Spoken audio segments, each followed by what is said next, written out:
Hello, welcome to Sideways. Do you ever feel as if there's just too much for you to cope with? Like the emotional or mental stimulation and expectation is making it hard to do anything, so you just find yourself standing still while everything feels like it's falling apart around you? Well, if that's not too dramatic, that's what we're talking about this week. And if that weren't enough, Martin suggests an innovative way of using a yoga mat. We go misty-eyed over pick and mix and discuss our own favourite comfort TV.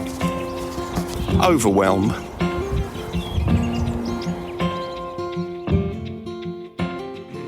Yes, good morning. Good morning. How are you? I'm all right, thank you. Yeah, you can hear me all right, can't you, this week?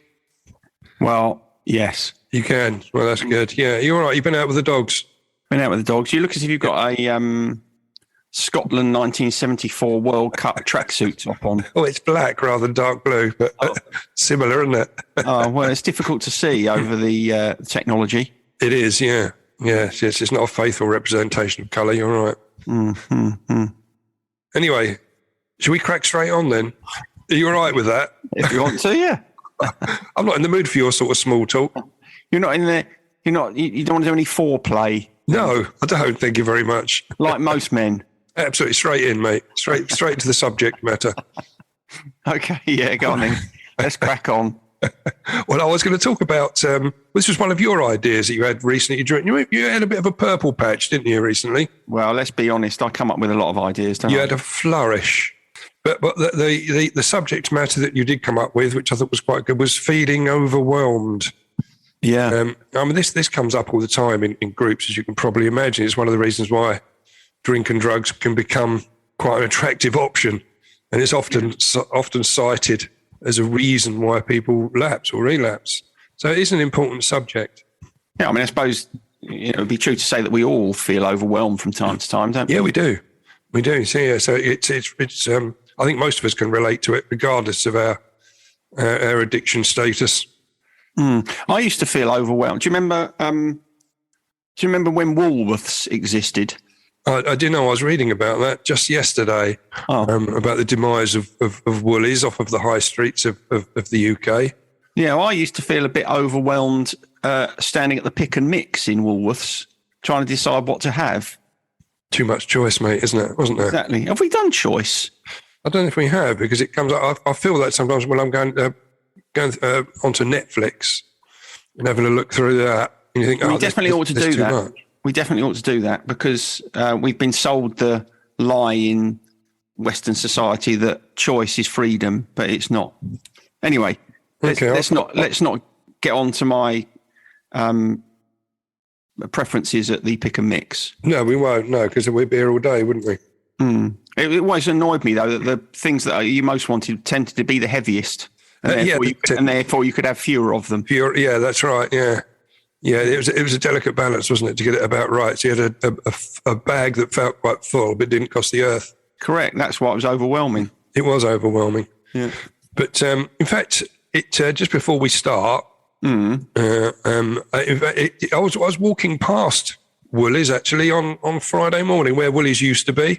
I had Friday off of work. I'd finished the job this week, and I'd Friday lazy. off of work. Lazy. Well, it was. I'd worked extra hard, so I felt the day off was okay. And I wandered into town to do some chores. That's why I walked along Week Street where Woolies used to be. Yeah. And I decided I was going to go, because I was in there fairly early. I'd go into the Aspire to Be meeting, which is held on a Friday morning. Nice. In the old recovery hub. It's a bit like my spiritual home going back there. It's quite nice. Nice, yeah. And I walked along Week Street, then down the High Street, and I saw Nick, who comes to groups, and he was walking in front of me, and he had his earphones in. Yeah. And I sort of walked up behind him, tapped him on his shoulder, and he turned around quite startled, and he said, "That is so weird. I was literally just listening to you on my earphones, on my device, listening to your podcast, and there you are in real life talking to me." Yeah, that would be disconcerting. It'd be quite disconcerting listening to you on headphones, but then to be confronted with you at the same time would be disturbing. Yeah, it was a Martin overload. Yeah. He was overwhelmed by you, wasn't he? He was, yeah. I did ask him if I could name check him today, and he said that was fine. So I did clear that. But yeah, it was quite strange. But I mean, most people end up feeling overwhelmed at some point in their lives, don't they? It's very rare you can go through life. I'm sure there aren't many people around that have never had that feeling. No, yeah, I'm sure that's true. I think we all experience it at one time or another. And it's going to be interesting to see what you've come up with around overwhelm, because overwhelm is one of those things when we think about ways in which we deal with it, cope with it. I think generally there's quite a lot of, this is one of those things where there's a lot of advice that it's actually very difficult to take when you're overwhelmed. Yeah, it is. You're absolutely right. I mean, when I was doing the research on this, on how we deal with it, which I'll come on to later, there was so much on it and differing advice, really. So I had to sort of read quite a lot and go through quite a lot of different articles online. I ended up doing a bit of a pick and mix on it to get the right. Yeah, I did. Did you feel a bit overwhelmed by the sheer weight of the information? I did. I think that's why I haven't tackled depression yet, because I feel overwhelmed by the thought of doing that, because it's such a large subject. Mm. But going back to the actual, I mean, when you get emotionally overwhelmed, I think it's right to point out that it's more than just feeling stressed, isn't it? I mean, by definition, being emotionally overwhelmed means to be completely submerged, doesn't it, in your thoughts and emotions about all of life's current problems often. Mm. To the point where we end up lacking productivity, as we touched on over the last two episodes, and feel sort of frozen and paralyzed, don't you? That's the thing, isn't it? If you feel overwhelmed, you're kind of overwhelmed by an excess of stimulus. And the sad irony of it is that it renders you incapable of movement in any direction. Yeah, it does. So it's like you feel like there's so much. So if it's stuff, things to do, for example, that you feel overwhelmed by, which everybody would experience, the consequence of feeling overwhelmed is often that you don't do anything. Yeah, that's it. You're like a rabbit in the headlights, aren't you? And you stay there until you do something about it. Have you ever had a rabbit in your headlights? Yeah, I think we all have it on the country roads. I don't know if I've ever had a rabbit in my headlights. I can think of having had cats and foxes in my headlights. Foxes, a deer once. Have you had a deer in your headlights? Yeah.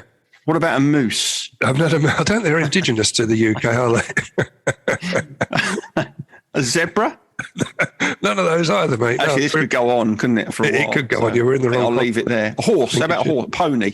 Oh, any of those? No. Don't tend to be out at night so much, do they?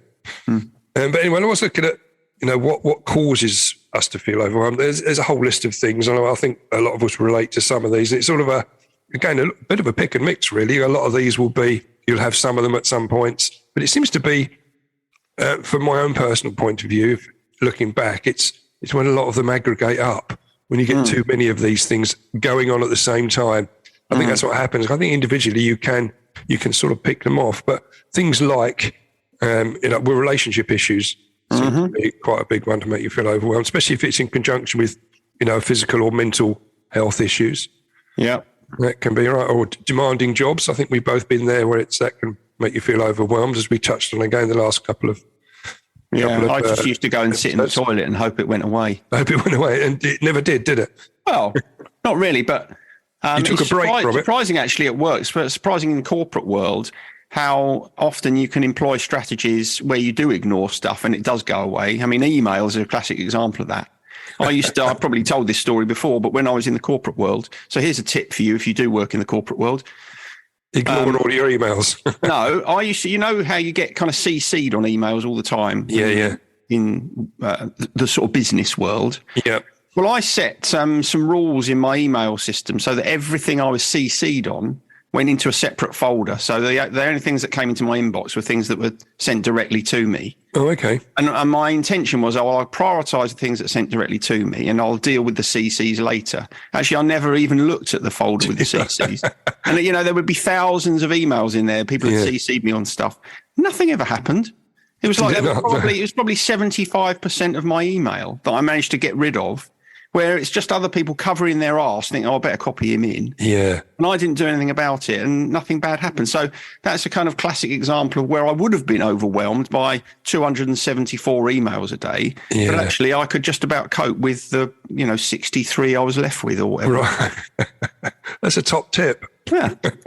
So if you get nothing else from this podcast, maybe that will be useful to you. So yeah, so a demanding job, or the ramifications of being in a job that's busy all the time, which most are, to be honest. Financial distress and insecurity came up as well quite a lot. Yeah. I think, when bills start to pile up and that sort of thing, you can understand that, can't you? Well, that might start to make you feel overwhelmed. Yeah. Other things come a lot, significant life changes. Yeah. They can feel very overwhelming, can't they? Moving, divorce, and that sort of thing. Oh yeah. There's a little scale that therapists use. I can't remember what it's called now. I'm going to call it the stress scale. But it's got a big long list of all the life events that we can experience that are stressful. Wow. And it assigns a points value to each of them. Okay. And so if someone's going through a lot, you kind of ask them, it's like a questionnaire. Have you experienced any of these things in the last year or 6 months or whatever it is? And then you add up the score to see how significantly stressed someone is likely to be. And as useful as that is, I suppose, therapeutically in terms of understanding it for yourself, I found it most useful when other people recognize how much pressure they're under. Okay. Because if you're able to see, if someone's feeling overwhelmed and unable to deal with stuff and they think, quite often we'll think, well, it's just an incapacity in me. What's the matter with me? Why can't I deal with this stuff? And then you're able to say to someone, well, look, you've been through this. These are significantly stressful life events. They've all happened in the last year or 2 years. It's not really surprising that you're feeling a bit under the cosh. So I think sometimes that's the sort of thing that can kind of help if you have experienced a lot of things that would naturally make you feel overwhelmed.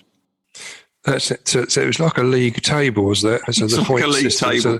So I'd imagine the ones right at the top are things like significant changes in your life, like divorce and moving. Yeah, I thought you were going to ask me what the number one was, and I can't remember what it is, but I suspect it's probably death. Yeah, bereavement. Yeah, I can't remember what it is. I'll have to dig it. I'll dig it out for a future episode. Yeah, it'd be quite interesting. Have we done stress? I don't think we have as a standalone. Oh, we should definitely do stress, shouldn't we? If we haven't done stress, we should. Then we can use the stress league table. You could actually do a little bit of work for once. That'd be quite good. And we could both do the questionnaire live, couldn't we? To see who's the most stressed out of you or me. That'd be good. Yeah.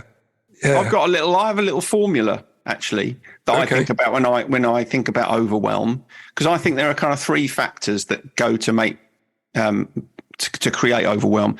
The first is having too much to do. Yeah. The second thing is having stuff to do that you don't know how to deal with. Oh yeah. And the third thing is underestimating your own resilience and your ability to deal with stuff. Okay. Yeah. So any one of those can probably make you feel a bit overwhelmed. If you get two of them, now you're struggling. If you get all three, it's like the old cherries lining up on the fruit machine. Overwhelmed jackpot. So it's kind of worth thinking about that. If you are feeling overwhelmed at the moment, or significantly overwhelmed, it's quite possible that you've got too much to do, stuff that you don't know how to deal with, and you probably are underestimating your ability to deal with it as well. Okay. That's the perfect storm almost, isn't it? Perfect storm. Yeah. Yeah. I mean, that list, I'm sure, would have included some of the other things that I had written down here, like, well, you touched on bereavement, personal traumas such as abuse. Yeah. Habitual lack of sleep came up, that would make you feel overwhelmed, because that's exactly, because it makes you underestimate your ability to deal with stuff, and it would also hamper your ability to deal with stuff. Yeah. Because, we know that has a terrible negative impact on us, sleeplessness. It does. And I think if we'd have been doing this perhaps a year or maybe 2 years ago, we could have added COVID to the list, I think, because that was a real curveball that was thrown at us, wasn't it? That made a lot of people feel very insecure and very overwhelmed by it. Yeah, I think we underestimate the extent to which things that are happening in society or in the world overwhelm us. So if you do go back a little while, you don't have to go back that far, maybe a year or so, you got COVID, continued COVID worries, a war in Europe, if you happen to be in Europe. If you're not in Europe, you might not be so worried about it, but whatever. So COVID, war in Europe, and cost of living crisis. Yeah. So this is the thing. And I'm sure we're going to come on to talk about this, but you might be fine in your own little world, Everything might be fine.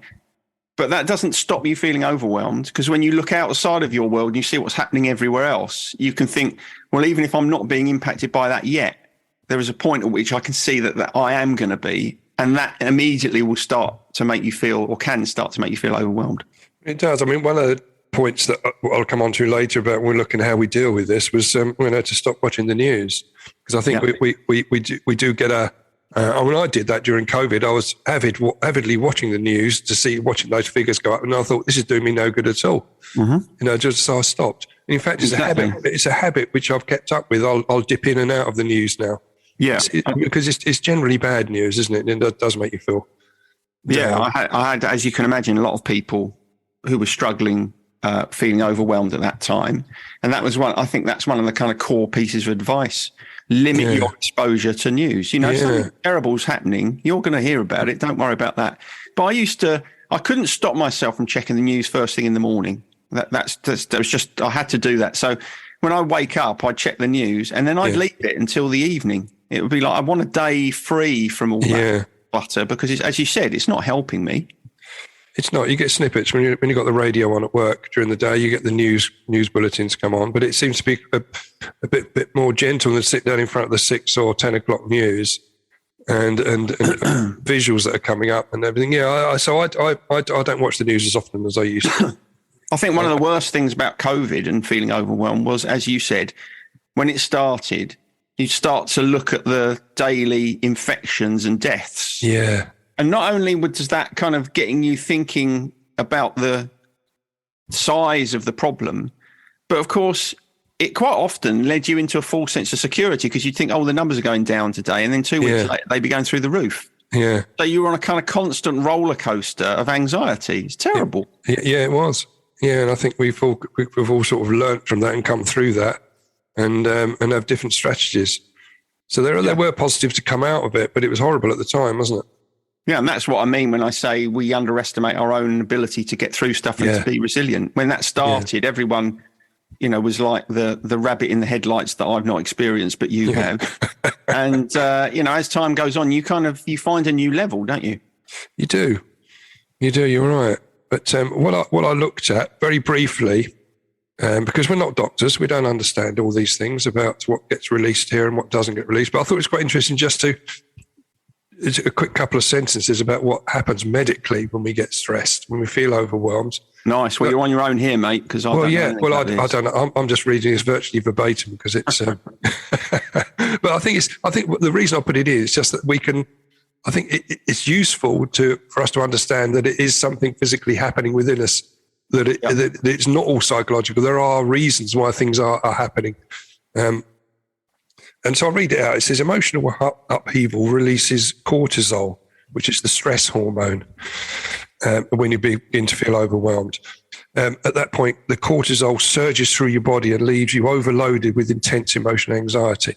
At the same time, our serotonin stores, the chemical that helps our bodies fight off depression and anxiety, start to deplete. And that leaves us feeling distressed. Yeah. So it's the chemical imbalance that happens at that point. That's right. Part of the problem with a rush of cortisol is that your body hasn't got anything to do with it. There's no purpose, there's no role for it. It's like we talked about this with anxiety.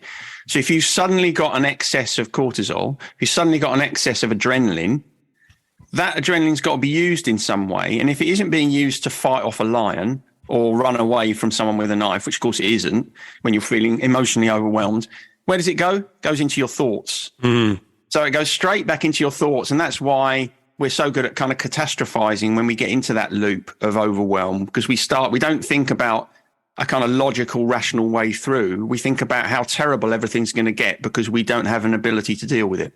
So that, of course, in active addiction would be the point at which you'd pick up the bottle. Well, exactly that, because we want some more serotonin, and we want to release that to sort of counterbalance it. But only, as you know, only has a short-term effect, especially, and the problems are still there. Did you used to go into the corner shop and say, could I have a bottle of serotonin? And when they said they didn't have any, you said, I'll just have some vodka then. But I think alcohol is not, I don't think it's more drugs that tend to release the serotonin a bit quicker, which they don't sell in the corner shop. No, unfortunately. Some do, I'm sure. You could probably get it on the dark web, couldn't you? Undoubtedly. So how do we deal with this? You know, as a therapist, I'm sure you've got a number of ideas. I've got a list of things. Well, I've got some ideas. And as I say, this is the point at which it'll be interesting to see whether my thoughts about it chime with the kind of received wisdom. Okay. Well, I'm going to let you have a quick orate in that case. Oh, you want me to tell you what I think? Yeah, go on then, and I can sort of see how they. Yeah, we'll do that. Yeah, that's fine. Okay, so I can do, and then you tell me what you've got, right? Yeah. Yeah. So the first thing I think is to see if you can separate when you feel overwhelmed. It's worth being able to separate what you can control from what you can't control. Yeah, that's on the list. You don't have to do anything about it, and that's the important part. You know, when you say to someone, "Oh, think about what you can control from what you can't control." Quite often, when someone feels overwhelmed, they think you're telling them to go and do something, and that's not what I'm suggesting. I'm just saying, work out what the landscape looks like. If you're feeling overwhelmed and there's these 10 different things that are overwhelming you, at least have a notional idea of how many of them are within your control or you have any influence over. Because if all 10 of them are kind of world affairs, then that will make a difference to you going forward from if half of them are things that you could actually do something about. So I think it's important when you feel overwhelmed to recognize that if you choose to, you potentially do have some kind of semblance of control over them, right? That's right. It came up under the point of listing the issues down so that you can see which ones you can and can't control. And it's said that often, the list perhaps is not as long as you think. But going back to what you were saying earlier on in the podcast there, if you are asking someone, if you've got a list already and you're asking someone to identify that, probably some of those things people say, oh, yeah, I have got all that. They wouldn't put it on a list on their own. They wouldn't have thought of it, but it's only if they're prompted to. But if you make a list and you write down those things, sometimes you think, oh, yeah, I've got quite a lot to do. You write them down and it doesn't look quite as bad as perhaps your mind is telling you. I think that's the point they're making. Yeah. There's another benefit to writing things down, and that is that you, by virtue of writing them down, you are stepping into them. Yes. Well, and when you feel overwhelmed, really, every instinct in you is screaming, avoid, avoid, avoid. But it's sort of important for you to recognise that avoidance won't ever make you feel better. So even if you can't do anything about these things, you do have to accept and acknowledge what it is that is affecting you in this way, and writing it down is a good way of doing that. I think we're always in favour of that, aren't we? With journaling it, putting it down, and I mean, you can journal it, fine. But even if it's just written on the back of an envelope, that's fine, because in those few minutes it takes you to do it, you're acknowledging what you're struggling with rather than trying to step away from it. Yeah, it moves it out of your head and onto the page. I'm a big fan of that. But which runs along really accepting the anxious feeling, isn't it? To remember that anxiety and what you're feeling, to a certain degree, is a normal part of being a human being, isn't it? And using it, once you've accepted it, you can use the tools we're talking about now to try and counteract or to deal with it. Yeah. And when we was looking at that list, just going back to the list bit again, was a sort of the phrase we used earlier on, was chunking down, because you can then sort of prioritise, can't you? And like you did with your emails, you can chunk them down and deal with them in bits, and it makes it that much easier.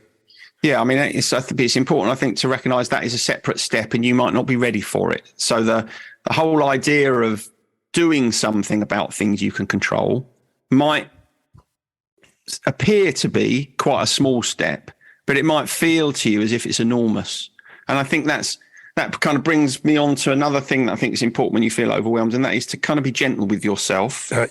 But when I say be gentle with yourself, I don't mean let yourself entirely off the hook. Because if you are feeling overwhelmed by things that you can do something about, even if they're very complex, frightening things, relationship issues, for example, then be gentle with yourself while you feel like that, but recognize that it probably is going to require some sort of action from you in order to change the way you're feeling. And it might be terrifying, the thought of taking that action, but it's probably going to be the only way you can get out of this feeling, because this is one of those situations where going and sitting in the toilet and hoping it goes away probably isn't going to happen. No, and although that was a good illustration of it, led on to the separation of your emails, etc. I think when it's happened to me, I've always reminded myself that this has happened in the past. I've had periods where I've felt overwhelmed, and I'm still here. Like when we were talking about earlier on, your inner resilience and how COVID, we've come through it. So I think that's important to remember that, isn't it? And that these things they're transient, aren't they? They are. They are. They won't stay like that way forever. No. But if you don't take any action, you're right, they're going to linger. So it is right to sort of prioritise them and move on and to do a bit of work on them. But you feel so much better when you start to crack on with that list anyway, don't you? Yeah, and that's one of the other things that I would suggest, the thing that you just said, which is bear in mind that you're almost certainly more resilient than you think you are. Yeah. And that recognition that you might have been through something similar or something as bad, even though it might not feel as bad in the moment, in the past is powerful. Because what we tend to focus on when we feel overwhelmed is the thing that we don't want to do or we feel unable to deal with, rather than the fact that we're still here and we've probably got through lots of similar things in the past. Yeah. That's a classic. If you're in recovery, whatever it is you're facing, I bet it isn't as difficult as moving from active addiction into sobriety for most people. Absolutely right. No, you can't. So you've got there's something very powerful in your armory there. You recognise that you've been able to do that. You've been able to get over that hurdle. Then that should give you some sense of belief in your own ability to change things for the better. No, I agree. Do you think that staying in the moment? I think you mentioned it there. Practicing sort of mindfulness is a way of dealing with it. It did come up. I wasn't sure. Is that relevant, would you say? I think it's relevant, but I think I would put that under the category of one of those things. It's easy for a therapist to suggest that, but it's not very easy to do it. No, quite. I mean, I know if I feel overwhelmed, if someone said, try and sit with that thought, it's a good piece of advice, but whether or not I'd be able to take it, I don't know.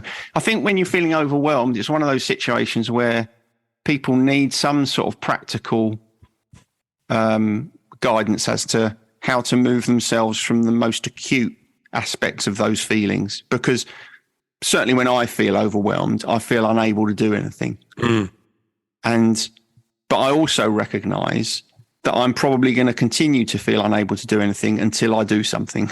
Yeah, I know that's the dichotomy, isn't it? It is, yeah. It's worth kind of trying. This might sound a bit of a stupid thing to say, but I think this is the case sometimes with things that are slightly less conscious. It's worth spending a little bit of time trying to think about specifically why you feel overwhelmed. Mm-hmm. Is it just the sheer magnitude of stuff? Or is it that there's this thing that you are trying to face and you think, I can't face it. But actually, when you really think about it, do you know why? What is it about that thing? Are you imagining some sort of consequence that would be even worse than the thing itself? So if you can encourage yourself to think more deeply about what it is it about this thing that is making me feel overwhelmed, I think that also helps because understanding tends to take some level of the fear away. And that leads on to the little quote I had here, which is, when you feel overwhelmed, your life isn't falling apart, your thoughts are. And which I think is quite a neat. Is that Gandhi? It's not. I don't know who that's attributed to, but I quite liked it. You can have it. Why don't you take it? Why don't you pretend you said it? Because I'd be plagiarising, so it's already been written down before. So. Yeah. At that point, we do have a tendency to catastrophise, and we did a whole episode on catastrophising, if you remember.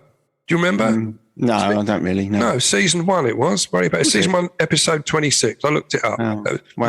May 2020. The world was different in those days. It was, yes. Coming up to nearly 3 years ago. That one. Yeah, it's amazing. Yeah, I think I suppose allied to that point, allied to the point of being gentle with yourself when you're feeling overwhelmed. When you do take action, however small that action is, be satisfied with that. Congratulate yourself for that. You don't have to solve everything. You don't have to I can think of clients that I've worked with and still work with who might be feeling generally overwhelmed with their life position and everything that they feel they've got to do. And I think it's so important whenever you take any sort of small step in the right direction to celebrate it and congratulate yourself. You know, it's not, you don't have to sort everything out suddenly. That's okay. You know, there'll be another day tomorrow, we hope. Yeah, no, that's absolutely right. No, I agree with what you're saying there. You know, asking for help did come up on the list as well. So, you know, asking when you do feel overwhelmed, you know, don't take it all on yourself all the time. Ask about that. There's always people willing will go for therapy. But initial things, I'm sure there's other people that can have some input if you ask them that will help you to reduce this feeling of feeling overwhelmed. Yeah, I think, you know, when you feel overwhelmed, quite often you close yourself up and you don't reach out and ask for help. So I think that it is very important. Doesn't, as you say, it doesn't really matter who you reach out to. I mean, you might find that the first person you reach out to isn't much use, but I think it's getting into that habit of thinking, actually, I feel like I've got too much on. I mean, again, I've seen that often with clients when they feel overwhelmed, they feel as if they're a bit of a heel and they don't want to burden other people with stuff. Yeah. And, you know, I'm always impressing upon people the importance of recognizing that your friends care about you and actually they want to help you if they can. They might not be able to do anything, but they'll probably be willing to listen to you talk about how you feel. So, and if you haven't got any friends like me, then talk to the dogs. Talk to the dogs. Or what you could do, which is the pretty much the last point I was wanted to go through, is things like breathing techniques and meditation. And hypnosis came up. Have you ever used that as a? I don't really do much hypnosis now. You used to though, didn't you? I did. I used to do a lot. I think probably I don't know why it is. Anyway, that's another story. I think hypnosis can be quite useful because, of course, hypnosis fundamentally is really all about relaxing your kind of conscious mind. And so it's the antithesis of overwhelm. When you feel overwhelmed, everything's on overdrive. So whatever you can do, whether it be meditation or hypnosis or, you know, guided relaxation or whatever else, if you can kind of bring yourself down to a kind of a quieter level, both physically, emotionally, mentally, if your thoughts slow down, your body slows down, yeah, of course that's going to help for sure. Yeah. And I think it's one of those situations where try it. If you're feeling overwhelmed, get on YouTube and find a relaxation audio and listen to it. If it doesn't work, what's lost? Exactly. Yeah, especially watch The Joy of Painting. And you feel of painting, properly relaxed then. I mean, I don't know if you have one of these, but do you have kind of comfort TV that you can always return to? If you're kind of thinking, if something's going on in your life and you're feeling a bit unstable, do you have something like that? I do, yeah. I mean, if you go onto Netflix, it says, do you want to continue watching that list on there? I always have something on there which is pretty light and short, snappy, a bit like... I don't think I've got Friends on there, but I probably would have had that on there at one time. Or see, Friends is my daughter's comfort. Yeah, Brooklyn Nine-Nine or Arrested Development or something like that. Something you can look at, which is quite short. Or A Good Place is one that I watch at the moment. Like that, it's just short and snappy. Especially the American ones, they tend to be short episodes and lots of them. And you can 20 minutes, 25 minutes, and it makes you feel better. Yeah, I have Detectorists is mine. Detectorists, that's I can understand that. TV. Detectorists or Mortimer and Thingy Gone Fishing. I mean, they've got a general relaxing ambiance to them. The whole vibe. They're out in the country. It's like, just makes me feel more relaxed just watching it. Yeah, you're right. So find something like that. Or physical exercise out in the country, that can do it. If you going out for a walk, I know it's a corny old one, but goodness me. It is. It never fails to work for me. I find it very, very relaxing. Well, relaxing. Well, it changes your thought process. You reframe what you're thinking about. But one of them came out, there was also yoga. Have you ever done that?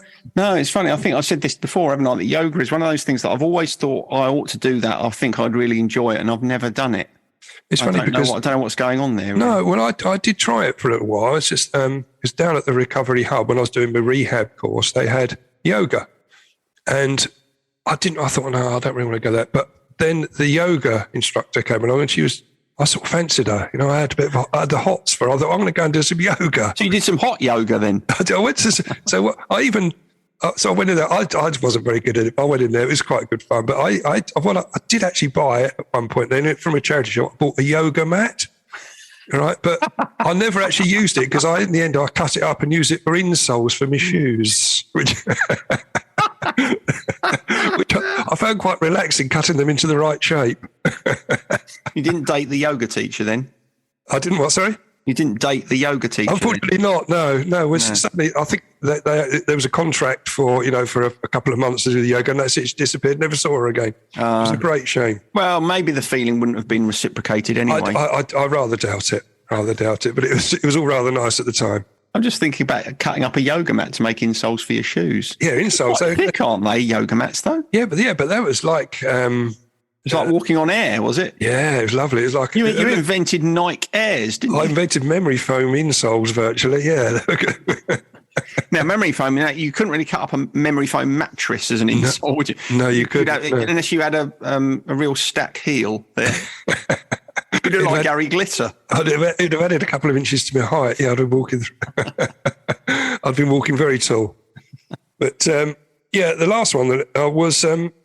Gratitude lists can help out enormously at this point as well. So have your gratitude list to hand, and you can look at that when you're feeling overwhelmed and think, do you know what, that helps to rebalance your mind a little bit. Yeah, I'm a massive fan of gratitude lists, but again, I think I would rate that as one that's stretching it. When you're feeling overwhelmed, I think it's unless you've got something that you feel grateful for that's really super powerful, I think it's quite hard to get enough traction with that. But it's easier if you are in the habit of recognizing gratitude. Okay, yeah. The only reason I put it in is because it's a nice segue onto the last bit of the podcast, really, about our gratitude list. You've trampled all over it, to be honest, but it was a half decent attempt, I thought. Well, I thought I built on it really because I said it's easier to recognise gratitude if you do it habitually, which of course we do. Which we do. Yeah. Who's going first? It's me this week, I think. Yeah, go on then. Yeah. Well, I was grateful for not having to scrape my car windows to go to work in the mornings, as I did the previous week every morning. Right. The windows were iced up, had to scrape them off, and it was a joy this week to go out there, no scraping to do. Have I not shared the? Do you not use the great hack that's been around recently about clearing your windows of ice? No, which is obviously not. I'll just use a scraper. Oh, I think I can help you. Okay. Yeah. What you want to do is get a bag, a carrier bag or a sandwich bag or something, fill it with some warm water. It doesn't have to be hot, but warm water, and then just take it out and rub it over the windscreen. All the ice just disappears. It works well, does it? It works fantastically. I saw it on TikTok. All right, I'll have to try that. I've been telling everybody. Oh, okay. I don't know, a carrier bag. I think that'd be. I don't know if I could. It's bound to spring a leak. Well, it doesn't matter what bloody bag it is, as long as it's a plastic bag. Yeah. Okay. Yeah, a bag for life would be all right. Or was it Tesco's one? It has to be Tesco's. I don't think it has to be Tesco's. No, I think it worked with other supermarkets. I don't know if it works with Morrison's. No, I haven't tried it. But or an Aldi one. What you couldn't use is one of those really thick ones. They're almost like Hessian, but with a plastic cover. Don't try it with a rucksack because that's not going to work, and you'll have water in your rucksack. Or a briefcase. That's not going to work either. No. So the carrying vessel has to be thin enough for the heat to move through. Correct. If you try and do it with a briefcase, you'll be called briefcase wanker by someone going, Anyway, so that's it really. But I want you to hear what's on your gratitude list. Well, I'll tell you what I'm grateful for. It's kind of the same sort of in the same area, the weather, the cold. I've been very grateful for the scarf that you bought me. I think it was last Christmas. Do you know? Remember, it was a grey scarf. It's monogrammed. Oh, yeah, those are Christmas. The monogram is neither here nor there, if I'm honest with you. Yeah. But the thinness and the warmth of the material is such that it fits nicely underneath my what are those things called? Fleece. Underneath my coat, underneath my fleece. And on these very cold mornings, I've been very grateful for that. And I remember I was walking in Boxley the other day. I was thinking I must put that in my gratitude list. Oh, right, okay. Because it's the perfect accoutrement for the cold mornings. It's strange because sometimes you put a scarf on it creates a bit of a gap between your neck and the coat, doesn't it? This one doesn't. This one does. That's exactly what I mean. It fits snugly and creates a nice seal between my neck and the cold air. Do you think we'd have been having this conversation like 30 years ago or 40 years ago when we were kids? Unlikely, although I remember when we used to, do you remember that place over in Yalding? We used to do band practice. It was bloody freezing. Yeah, I do, yeah. And I used to wear fingerless gloves. You did, when we were in there to play the bloody guitar. Yeah. So we probably would have talked about cold, but I probably wouldn't have worn a scarf in those days. We wouldn't have waxed quite so lyrical about the need to keep warm. Well, it certainly wouldn't have been top of my gratitude list, would it? No, and probably a belly full of strong lager would have been. Which we would have indulged in to keep us warm. Yeah, exactly. Okay, well, I'm just going to move on to daysoftheyear.com. Good. Not a great deal on here. There's National Puzzle Day today. No, it wouldn't do anything for me at all, really. It's not just jigsaws. It does cover, any other sort of puzzle, like doing a Wordle or a crossword. I did Wordle for a while. I've started doing it again recently. I've done it a few times recently, but it's annoying because once I start it, I've got to finish it. And sometimes then it will impinge upon time I've set aside to do something else. I can't leave something like Wordle. I have to do it. So it's best for me to steer clear of puzzles because I'm a puzzleaholic. Hey. In fact, I was thinking about jigsaws because we did an episode. I didn't look it up when it was. We did jigsaws, didn't we? Jigsaws. I think I remember during COVID, I was doing some jigsaws online as well, which is quite good fun. Yeah, that's madness. That is. Yeah. Do you think it's synonymous with older people's passing their time? Because the reason I say that is because we were working at a place a couple of weeks ago, and it was an elderly couple. In the afternoons, they did jigsaw puzzles. I think that's quite nice, isn't it? I mean, it's nice, but it's passing time in a non-productive manner, really, isn't it? It's almost like you're wasting. You say it's non-productive, but I mean, it's no less productive than watching television or reading a book. No, it's not. No, it's a lot. I've always been a big fan of jigsaws, but I just recently, I think I've been seeing them as perhaps as sort of it's a gap filler before you die. Oh, interesting. Yeah. No, well, I don't do jigsaws. I used to do them with my daughter, but we haven't done any for some time. But no, I'm not a massive fan. But I don't know. Perhaps they are time fillers until we die. But I can think of other things I'd rather do before I die. I was looking at the jigsaws, and did you know when the first jigsaw, when they were invented? It was as long ago as the 1700s. Really? Invented in the UK is a guy called John Spilsbury, not Pillsbury. Spilsbury Doughboy. Pillsbury. That's what I used to be called at school. Oh, exactly. That's why I was trying to say not Pillsbury because I didn't want you to get the trauma.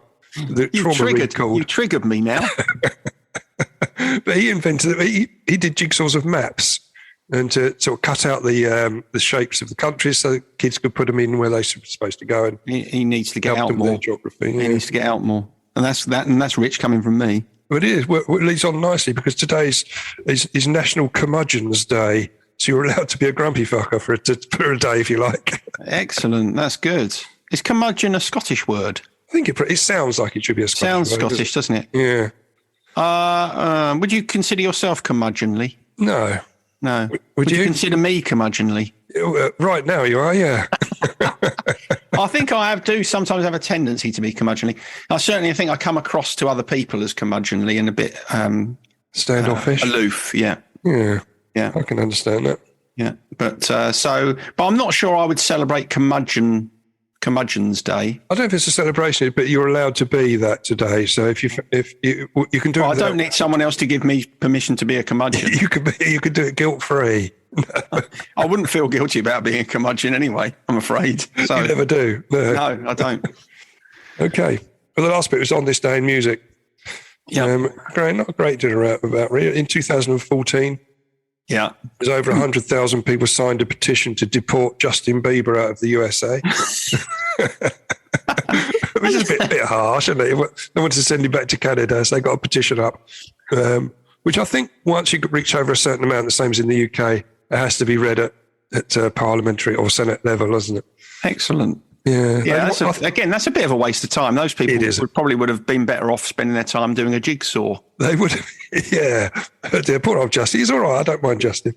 No, nothing wrong with Justin, is there? But on this day in 1979, it's a reminder of well, it happens an awful lot in the US. And I know we get snippets of it over here about mass shootings. But there's a girl called Brenda Spencer in the USA went on a school shooting spree because she didn't like Mondays. Oh, yeah. So from which the song sprang. Yeah, the song sprang for the Boomtown Rats. It was number one for a long time. That's 1979. It's a long time ago, isn't it? I can still remember that. It's clear as a bell, though, on Top of the Pops. The first time I saw that and thinking, I mean, this is fantastic. Yeah. It was quite groundbreaking, and obviously the subject matter was gruesome. But it obviously still continues to this day, doesn't it? It does. And talking of curmudgeons, I offer you Bob Geldof. He's a proper curmudgeon. He is, isn't he? Yeah, he fits nicely into that mould. Yeah. So that's it. The last one really was today is Tony Blackburn's birthday. Tony Blackburn, obviously the first ever Radio 1 DJ. Yeah. How old would you say he was today? I'm going to say he is 79. You were really close. I was going to help you out by saying it's a milestone birthday. So he's actually he's 80, is he? He's 80 today, yeah. Well, happy birthday, Tony Blackburn. Yes, happy birthday. I think he's a regular listener. Yeah, I wouldn't be surprised. I wouldn't be surprised, yeah. Yeah. Although there are some of those 1970s DJs I wouldn't particularly want listening. Exactly. Yeah. But Tone, he's all right in the old Tone. Like the hairy cornflake. I wouldn't be interested in him listening. We don't want any of those. But now, again, talking of curmudgeons, I met him and he was an absolute curmudgeon. In fact, he's something else beginning with a C and followed by U that isn't curmudgeon, I can tell you. He was a right miserable old sod. He got U-treed in the end. He got his comeuppance, didn't he? Yeah, the hairy cornflake. Yeah, nonsense, isn't it? Anyway, that's it for me, mate. All right, then. See you next time. I think we've recorded enough rubbish now, haven't we? Quite a long one there, wasn't it? For you to edit down. That's all right. We're giving the fans good value. Okay, mate. We'll leave it there. Yeah, laters. Bye. Bye.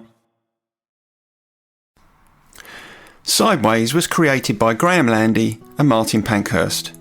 If you want to read more about our work or sort through the extensive archive of past episodes, just visit grahamlandywellbeing.co.uk/sideways-podcast. You can follow us on Twitter or Facebook or Instagram at Sideways Podcast, and you can email us if you have a question or if there's something you'd like us to cover. But most of all, we want to tell you how grateful we are that you come and listen, and we ask that if you've enjoyed what you've heard, that you spread the word. And we'll see you next week.